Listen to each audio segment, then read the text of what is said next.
Hello everyone, welcome back to my channel. So आज मैं इस वीडियो में आपके साथ क्लास +2 का chapter 1 relations and functions discuss कर रही हूँ। तो इस वीडियो में हम रिलेशन का इंट्रोडक्शन पार्ट डिस्कस कर रही हैं। फंक्शंस है हम लेटर ऑन वीडियोस में डिस्कस करेंगे। तो इन रियल लाइफ में अगर हम बात करें तो रिलेशन होता क्या है, किसी एक पर्सन का दूसरे पर्सन से क्या रिलेशन है ना। एक पर्सन दूसरे पर्सन से कैसे रिलेटेड है, हम उसको बोलते हैं रिलेशन। बट इन मैथमेटिक्स में जो टर्म रिलेशन है वो कैसे डिफाइन होती है।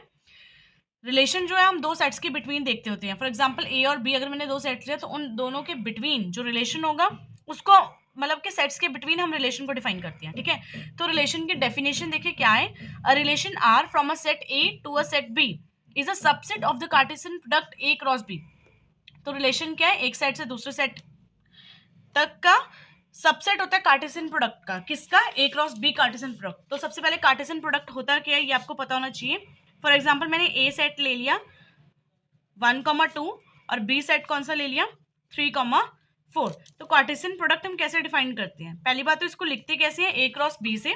ठीक है, तो ए क्रॉस बी क्या होता है, कार्टेशियन प्रोडक्ट कैसे लिखती है कि ए सेट के जितने भी एलिमेंट्स हैं वो बी के साथ उनका मतलब उनको बी के साथ हमने रिलेट करके दिखाना होता है। ठीक है, तो कार्टेशियन प्रोडक्ट में कैसे लिखेंगे? फर्क देखो, ए में कितने एलिमेंट्स हमारे पास 2 हैं, 1 और 2 है ना। तो उनको हमने बी के साथ रिलेट करना है। तो 1 का रिलेशन बी के दोनों एलिमेंट्स के साथ लिख देंगे। तो 1,3 मतलब 1 3 से भी रिलेटेड है और 1 4 से भी, मतलब ऐसे लिख देंगे। ठीक है, फिर सिमिलरली 2 का 3 से 2,3 लिख देंगे, 2 को ही 4 के साथ लिख देंगे। तो ये हमारे पास क्या बन जाएगा, कार्टेशियन प्रोडक्ट। ए के सभी एलिमेंट्स को बी के सभी एलिमेंट्स के साथ लिख देंगे। ठीक है, तो ये हमारे पास क्या बन जाता है, कार्टेशियन प्रोडक्ट। अब रिलेशन क्या बोल रहा है, रिलेशन कह रहा है कि a relation R from a set A to a set B is the subset of the Cartesian product. कि जो रिलेशन आर होता है किसी एक सेट से दूसरे सेट तक का, वो इस कार्टेशियन प्रोडक्ट का क्या होता है, सबसेट होता है। कैसे? Obtained by describing a relationship between the first element X and the second element Y. जो कैसे ऑब्टेन्ड होता है, जब हम देखो जो ये हमारे पास फर्स्ट एलिमेंट है ये होता है एक्स, और जो दूसरा एलिमेंट होता है ये क्या होता है, वाई। सिमिलरली यहाँ पे ये एलिमेंट एक्स है, ये क्या है, वाई। ये एक्स है, ये वाई है, ये एक्स और ये वाई है। तो यहाँ पे हम क्या होता है, इन एक्स और वाई दोनों एलिमेंट्स के बिटवीन हम एक रिलेशनशिप डिस्क्राइब करेंगे। मतलब फर्स्ट एलिमेंट सेकेंड एलिमेंट के साथ किस तरह से रिलेटेड है। जब हम एक रिलेशन डिफाइन कर लेंगे तो रिलेशन में हमारे पास कुछ एलिमेंट्स आ जाएंगे। तो वो जो एलिमेंट्स आएंगे, जो रिलेशन हमारे पास डिफाइन हो जाएगा, वो इस कार्टेशियन प्रोडक्ट का या तो सबसेट होगा या इक्वल भी हो सकता है। ठीक है, तो देखो रिलेशन को क्या बोल रहे हैं, रिलेशन क्या होता है, subset equal to Cartesian product होता है। ठीक है, तो जैसे मैंने मान लो मैंने सपोज रिलेशन डिफाइन कर लिया X comma Y. X comma Y को हम ऐसे लिख रहे हैं, ये क्या होता है हमारे पास, इसको हम क्या बोलते हैं, ऑर्डर्ड पेयर। ठीक है, इसको क्या बोलते हैं हम, ऑर्डर्ड पेयर। सो मैंने देखो रिलेशन डिफाइन किया X comma Y, Y is relation define किया है X comma Y, Y is equal to 2x। Means जैसे हमने ऑर्डर्ड पेयर में लिख दिया कि फर्स्ट एलिमेंट एक्स है और दूसरा एलिमेंट वाई है। तो जो वाई है मीन्स जो सेकंड एलिमेंट है वो फर्स्ट एलिमेंट का क्या है, 2 टाइम्स है ना। तो हम रिलेशन कैसे लिखेंगे, अब देखो ये कार्टेशियन प्रोडक्ट है। ठीक है, इसमें से हमने जो ये एलिमेंट जो मतलब इस रिलेशन को सेटिस्फाई करे वो एलिमेंट लिख देंगे रिलेशन में। तो वो कौन सा है, देखो y is equal to 2x है ना। तो y is equal to 2x के लिए क्या लिखेंगे,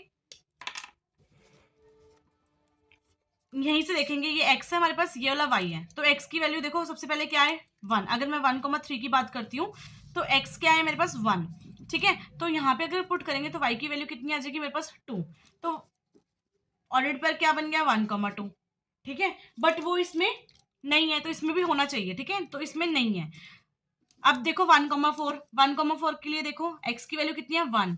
y की वैल्यू अगर यहाँ पे y की वैल्यू यहाँ पे कितनी आ जाएगी, अगर x की वैल्यू में 1 पुट कर दूंगी तो 2 ही आएगी। फिर अगेन 1,2 बन गया, वो इसमें अगेन ए क्रॉस बी कार्टेशियन प्रोडक्ट में हमारे पास नहीं है।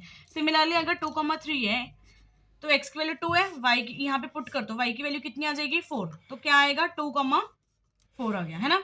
तो सिर्फ इस देखो 2,4 इस वाले कार्टेशियन प्रोडक्ट में है, तो हमारे पास यहाँ पे ये वाला एलिमेंट आ जाएगा। ठीक है, फिर अब देखो 2,4 के लिए देखो 2,4 में x की वैल्यू क्या है, 2। ठीक है, तो y की वैल्यू कितनी आ जाएगी, 2 टू द 4। अगेन 2,4 ही आ रहा है हमारे पास, तो ये इसी में है ही, तो एक बार लिख दिया बस। ठीक है, तो इसका मतलब रिलेशन में हमारे पास कौन से एलिमेंट्स आ रहे हैं, 2,4 आ रहा है।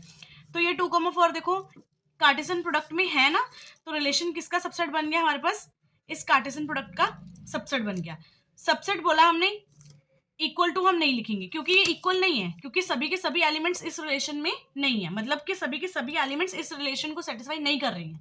तो इसलिए हम बोल रहे हैं कि रिलेशन जो होता है वो क्या होता है, कार्टेशियन प्रोडक्ट का सबसेट होता है, हमेशा ही इक्वल टू नहीं होएगा। तो आई होप आपको इस रिलेशन की डेफिनेशन समझ में आ गई होगी। नाउ नेक्स्ट क्या है, टाइप्स ऑफ रिलेशंस। तो रिलेशंस कितने टाइप्स के होते हैं? फर्स्ट होता है हमारे पास एम्प्टी रिलेशन। एम्प्टी रिलेशन क्या होता है?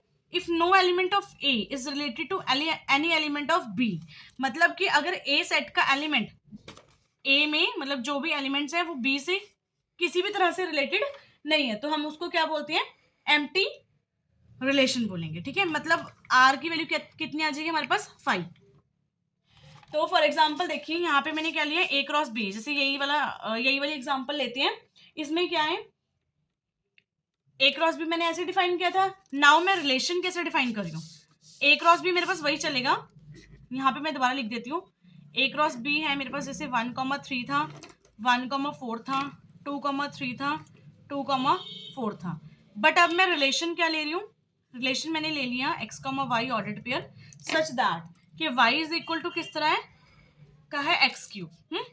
अब इसमें देखेंगे कि कौन कौन से एलिमेंट्स है जो इस रिलेशन को क्या करें, सेटिस्फाई करें। तो देखो x की वैल्यू 1 पुट करो, यहाँ पे 1,3 x की वैल्यू 1 है ना, तो 1 पुट कीजिए तो y की वैल्यू भी कितनी आ रही है, 1। तो 1,1 यहाँ पे इस कार्टेशियन प्रोडक्ट में है नहीं। अगेन y x की वैल्यू 1 पुट कीजिए तो y की वैल्यू कितनी आएगी, फिर 1, वो इसमें है ही नहीं, है ना। यहाँ पे देखिए 2,3 x की वैल्यू 2 पुट करके देखिए, 2 का क्यूब कितना आएगा, 8, इसका मतलब 2,8, वो अगेन इसमें नहीं है। फिर यहाँ पे अगेन ये तो आएगा ही नहीं क्योंकि हमने 2 पुट करके देख ही लिया। तो इस रिलेशन में, मतलब कि इस रिलेशन को इस कार्टेशियन प्रोडक्ट के जो भी एलिमेंट्स है वो इस रिलेशन को सेटिस्फाई नहीं करें, इसका मतलब रिलेशन हमारे पास क्या हो गया, 5 हो गया। तो एम्प्टी रिलेशन क्या होएगा, जब हमारे पास रिलेशन क्या आ जाएगा, 5 आ जाएगा, मतलब कि कोई भी एलिमेंट ए का किसी भी एलिमेंट बी से रिलेटेड नहीं है, किसी इस रिलेशन से जो हमने डिफाइन किया, मतलब इस रिलेशन के विद रिस्पेक्ट। ठीक है, कोई भी एलिमेंट ए क्रॉस बी का इस रिलेशन को सेटिस्फाई नहीं कर रहा, तो उसको हम क्या बोलते हैं, एम्प्टी रिलेशन।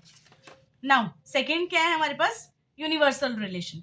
यूनिवर्सल रिलेशन में क्या होता है, if each element of A is related to every element of B, मतलब कि ए का हर एक एलिमेंट, ए सेट के जितने भी एलिमेंट्स हैं वो बी सेट के सभी एलिमेंट से रिलेटेड होने चाहिए। इसका मतलब क्या होता है, यहाँ पे क्या होता है, जो रिलेशन होता है ना वो इक्वल हो जाता है ए क्रॉस बी के, क्योंकि सभी एलिमेंट्स का ही रिलेशन, वो मतलब कि ए सेट के जितने भी एलिमेंट्स हैं वो बी से रिलेट हो ही गए, है ना। तो इसका मतलब जो कार्टेशियन प्रोडक्ट में जितने भी एलिमेंट्स हैं वो सभी के सभी ही रिलेशन को सेटिस्फाई कर रहे हैं। इट मीन्स कार्टेशियन प्रोडक्ट के जो एलिमेंट्स है, मतलब कार्टेशियन प्रोडक्ट है जो हमारा, वो इक्वली हो जाएगा रिलेशन के। ठीक है,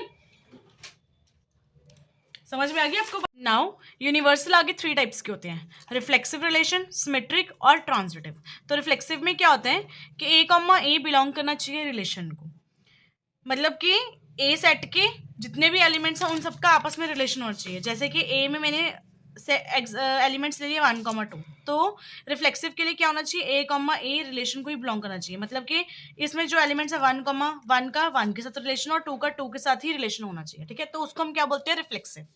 सिमेट्रिक में क्या होता है कि if A comma B relation को बिलोंग कर रहे हैं, दिस इंप्लाइज कि इसका उल्टा बी कॉमा ए भी किसको बिलोंग करना चाहिए, रिलेशन को बिलोंग करना चाहिए। ठीक है, फॉर एग्जाम्पल मैंने ले लिया, अगर 1,2 रिलेशन को बिलोंग कर रहा है, दिस इंप्लाइज कि इसका उल्टा क्या होगा, 2,1 वो भी किसको बिलोंग करना चाहिए, रिलेशन को। देन हम क्या बोलेंगे उसको कि वो रिलेशन क्या है, सिमेट्रिक है। ठीक है, ट्रांजिटिव में क्या होता है, if A comma B relation को बिलोंग करते हैं एंड बी कॉमा सी भी किसको बिलोंग करता है, रिलेशन को, देन दिस इंप्लाइज के ए कॉमा सी ये भी किसको बिलोंग करना चाहिए, रिलेशन को। जैसे मैंने ले लिया 1,2 अगर रिलेशन को बिलोंग कर रहा है, ये ए है ये बी है।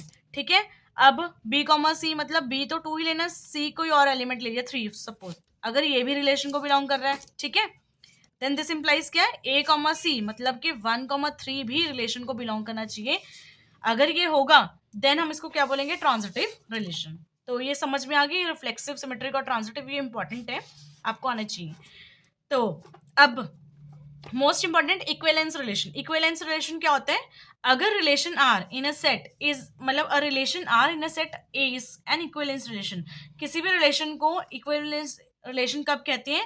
अगर वो रिलेशन क्या होगा, रिफ्लेक्सिव भी होगा, सिमेट्रिक भी होगा और ट्रांजिटिव, मतलब कि ये तीनों कंडीशन को अगर वो होल्ड कर रहे हैं, देन हम उस रिलेशन को क्या बोलेंगे, वो क्या है, इक्विवेलेंस रिलेशन है। तो ये सारा था रिलेशन का इंट्रोडक्शन पार्ट। अब हम नेक्स्ट वीडियो में एक्सरसाइज के क्वेश्चंस डिस्कस करेंगे, देन फर्दर ऑन चलते रहेंगे।